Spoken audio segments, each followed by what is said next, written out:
Hi, I'm Susanne Madsen. Welcome to this whiteboard session on the power of what-if questions.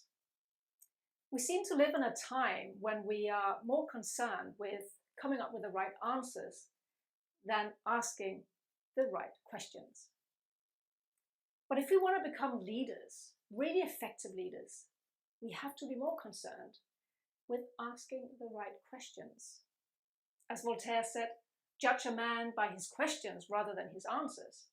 And Einstein was really obsessed with asking the right question, really getting to the root of the right question to ask. And Peter Drucker said that the most serious mistakes aren't made from the wrong answers, but from asking, well, guess it, the wrong questions. So there you have it. If you want to become effective, really consider: how often do you ask questions? How often do you ask open questions? And what's the quality of those questions?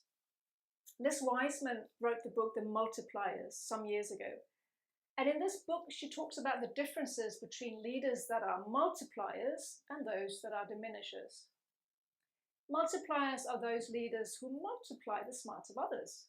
They make others feel that they are smarter than they are. They get the best out of others. And one of the ways they do that is by asking questions. Questions that make people not just think, but rethink. So they ask really challenging questions. Diminishers, on the other hand, make other people feel that they are smaller than they are. They enhance themselves. And one of the ways they do that is by providing the answers. So if I have all the answers, why bother asking the question of my team?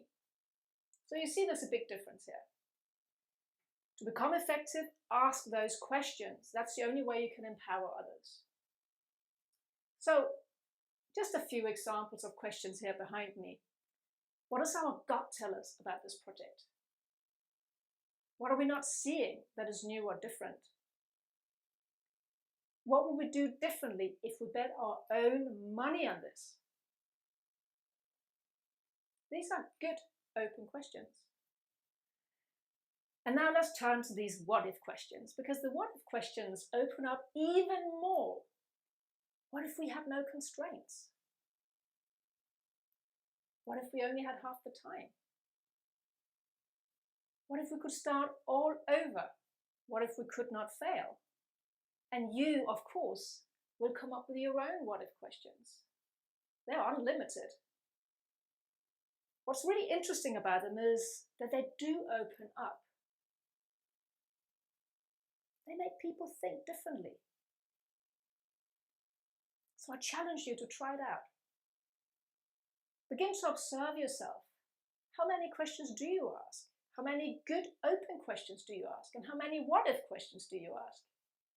Or do you feel, on the other hand, that, well, you already have all the answers, so why bother asking? Thank you for watching.